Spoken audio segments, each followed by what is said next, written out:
Hey, welcome to Bionic Business, the podcast for online entrepreneurs ready to leverage AI and agents to move the needle and scale revenue and grow profits. There is a massive difference between the entrepreneurs winning with AI right now and those who are getting left behind. That difference is not luck. It is not who has the fanciest tool. It is not chasing hype, and is definitely not about mega prompts. The key difference is strategy. Knowing what to do, what to skip, and staying ahead. Let's get into it. Most online entrepreneurs that I work with ask me some version of the same question, which is, how do I scale from, 900K to 1.5 million without doubling my headcount? And it's not so much about the dollar figure, right? Like 500,000, 5 million, 15, whatever it is now. People are just wondering, how do I scale that? How do I grow without just increasing the headcount and just that's eating up all the margins, right? It doesn't matter if it's an agency, SaaS, e-commerce, financial services, or whatever it might be. The question is the same. People aren't asking how to fire their team and replace everyone with bots. That's not what they want. Smart entrepreneurs don't think that way. But what they want is that their current team to become more effective and more efficient using AI. They want to grow revenue without proportionally growing payroll. That's what I want to cover in this episode. I really want to talk about how to use AI to make your team better, faster, and more capable, and what that actually does to your margins and your profits. I'm going to use an agency as the main example because it makes a concept concrete, but everything that I'm covering applies whether you're running a service business, product company, media company, or anything in between, e-commerce, you name it. All of this is applicable to your business that you're running right now. So when AI is implemented properly across a team, you get a very specific set of outcomes. Better performance from each team member, right? Not because they're working harder, but because they have leverage. AI agents or systems handle the grunt work, the research, the first drafts, the data processing, and your people focus on judgment, strategy, imagination, and vision for the work that actually requires a human being. You also usually see faster turnaround on deliverables. Work that used to take a week takes maybe 2 or 3 days. Clients notice this. They're happier. They stick around longer and refer others to you. You often also see a higher quality output. When your team isn't rushing to keep up with volume, they have time to refine, review, sleep on it, and improve the work, right? It gets better, results improve, and clients and customers see more value in their experience with working from you or buying from you. And that's really the big one. You can scale your business revenue without scaling headcount at the same rate. If you can grow revenue 50% while only growing your team costs at like 20%, that means that your margins expand significantly. And that math changes a lot. It gives you more runway. It gives you more resources to grow and to expand and to achieve more and maybe even improving what you're selling, right? So let me walk you through a real example. And I've been working with an agency now for about maybe 4 months. There's 2 co-founders. They're sharp operators. They're both comfortable with AI, but their team was behind, right? The co-founders were using Claude. They're building workflows. They're experimenting with agents. And their team members were still doing things kind of the old way. So there's a gap, right? And that gap was costing them. Now, these guys in particular, they were doing media buying. So Facebook ads, Meta ads, and Instagram ads, and all that stuff. So that's when they brought me in. They didn't first want me to build systems for them. We did that later, but they were mostly concerned about training their teams, right? So a couple times a month, we'd work through exactly what each team member should be doing with AI. So not like generic, here's how to use ChatGPT, right? I'm talking about specific workflows for their specific roles and their specific client work. The first phase was foundational. Everyone was getting comfortable, building habits, establishing what these AI systems and agents could handle and what still needed human involvement. Then we moved into things like competitive intelligence, right? So like, how do we systematically monitor what competitors are doing? What are they running? What messaging are they using? What can we learn from their positioning? So we built agent workflows together with the team so that they learned how to do it, that pulls all this data continuously so that the team is always having current intel at their fingertips without anyone manually checking competitor sites every week, right? It's a lot of work to just stay up to date. So naturally, that led into offer improvement.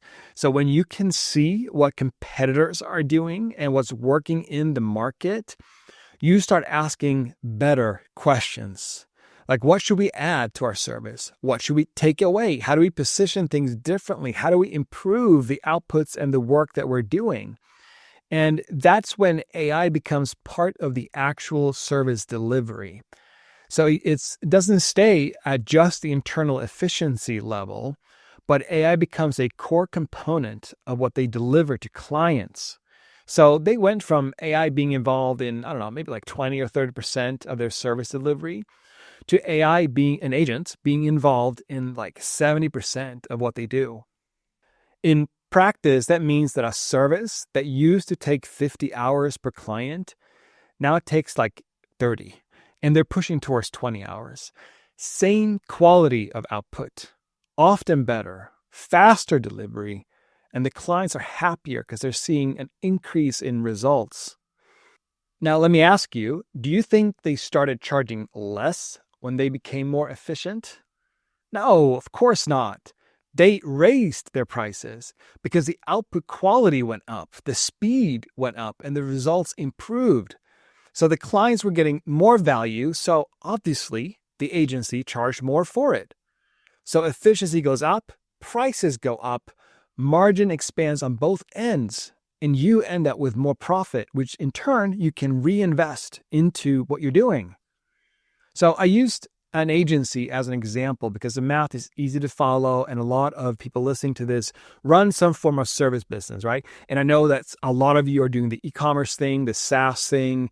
You might even be in media and publishing and across the board. So this pattern works across every business type, right? E-commerce, your customer service team used to handle maybe 50 tickets a day per person, but with AI handling tier 1 inquiries and drafting responses for complex issues, you can now handle 120.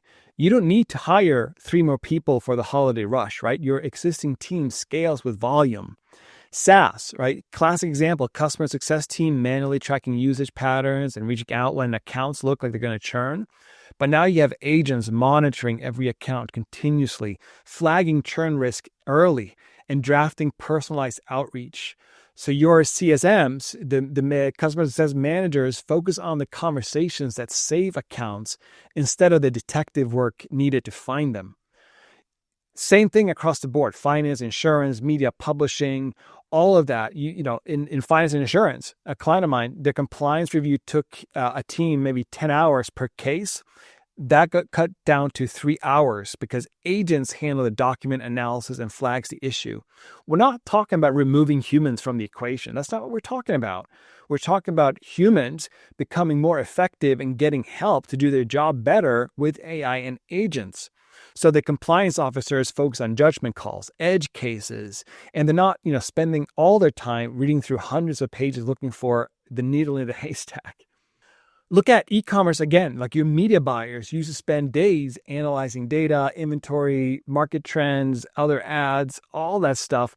But now agents can surface insights, identify patterns, and draft recommendations, right? So your media buyers make better decisions faster with more data than they could ever process manually. Media and publishing, still a thing, right? Like you have AI producing content and images and videos and audio.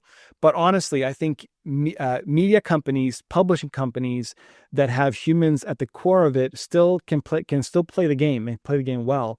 Because it used to be that your editorial team or your experts researched, wrote, edited, and published. But now research agents can gather background, identify angles, pull relevant data, all of that, so that writers can focus on the writing and editors focus on the editing. Output goes up, quality goes up, and you're not burning out people to hit volume targets. So the details change by industry, but the pattern does not change.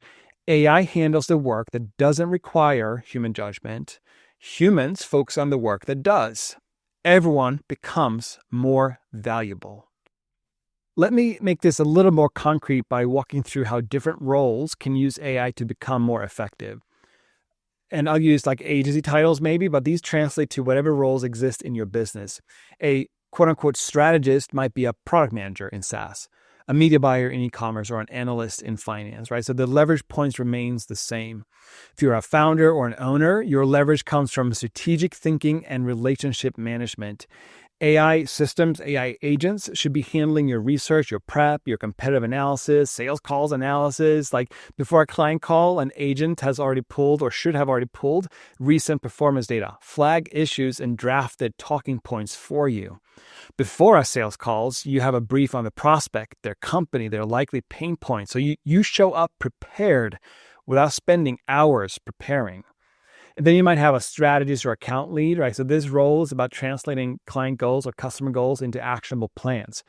An agent can handle the research phase, market analysis, audience insights, competitive positioning, all of that. So you, the strategist, reviews, applies judgment, and builds a strategy. So what used to be 2 days of research and a day of strategy becomes half a day of research review and a full day of strategic thinking. So the ratio flips toward the higher value work. Copywriters, content creators, first drafts are the obvious use case, right? But that's kind of table stakes. Everyone is doing that now. The real leverage, though, is in research and iteration. So an agent pulls top performing content in if you're an agency in the client space, analyzes what's working, identifying patterns. And then the copywriter uses that intelligence to inform their work. Then after content or copy goes live, you have an analysis agent tracking performance and feeding learnings back into the system, right? So the copywriter knows what's working, the content creators know what's working. You can make adjustments, adjust topics, angles, anything, right? All that goes into any kind of publishing can be adjusted. Product managers, right? They usually do coordination, status tracking, client communication. Agents can handle the repetitive parts.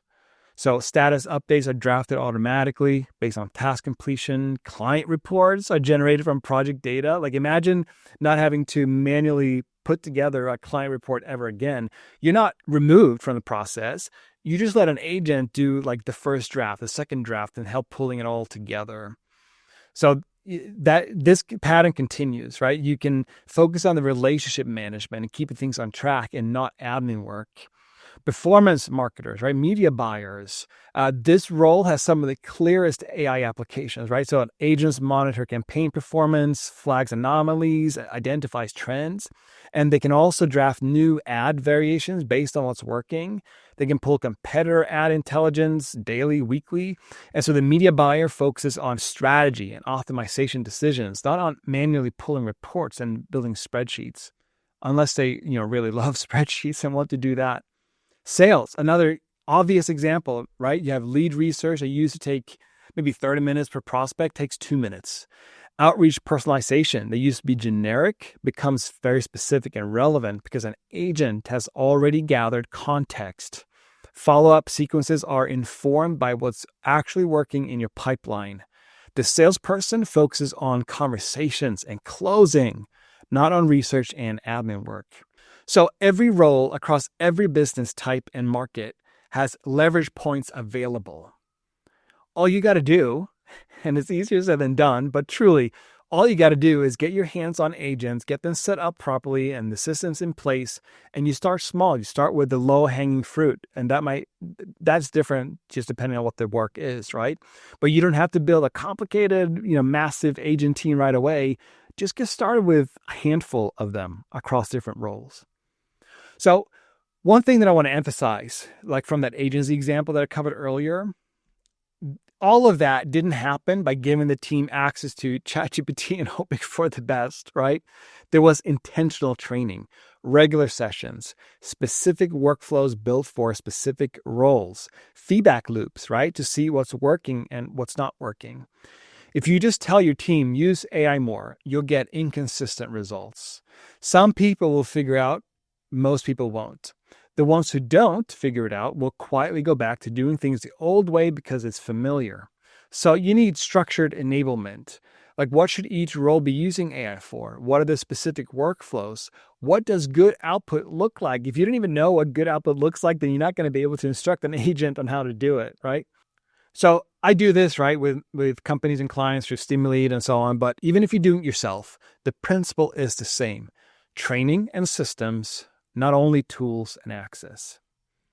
Right? The math checks out, right? So if you think about the numbers for a second, if your agency or really any business type does $1 million in revenue with a team that costs you, I don't know, $500,000, $600K fully loaded, then your margin is $400K, right? Something like that. If you can grow to $1.5 million while only growing the team costs to $750, then your margin is now $750, right? So you nearly doubled your profit on 50% revenue growth. Like that's unheard of in the past. So that's what happens when each team member can handle more, deliver faster, and produce better work. You grow revenue without proportionally growing costs. So if you can raise prices because your output and speed have improved, the math gets even better. Revenue grows faster than volume because you're charging more per unit of work. This is the opportunity with AI and agents. The opportunity is not to replace people. The opportunity is to make people more valuable. So obviously I work with companies implementing exactly all of this, training teams, designing, consulting on workflows. Sometimes my team and I end up creating the systems, the AI and agent systems that brings you real leverage. So I practice what I preach, right? In the next episode, I'm going to talk you through how I've done this for myself across the multiple projects that I run, like e-commerce, newsletter, software, consulting. And I want to just explain to you how these systems actually operate and what it looks like when a business runs 70 to 90% autonomously. That's next.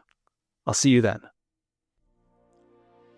Thanks for listening. If you want to stay ahead of what's happening in AI and agents and know what to pay attention to and applying it all to your business before your competitors figure it out, you got to subscribe to the Bionic Business newsletter. I'm in the trenches every day exploring, testing, and implementing this for my own projects and for real businesses. I only share what works and tell you what doesn't. Links in the show notes, or go to bionicbusiness.com and sign up. If you have questions or something landed differently for you, just send me a message. I read them all. See you in the next episode.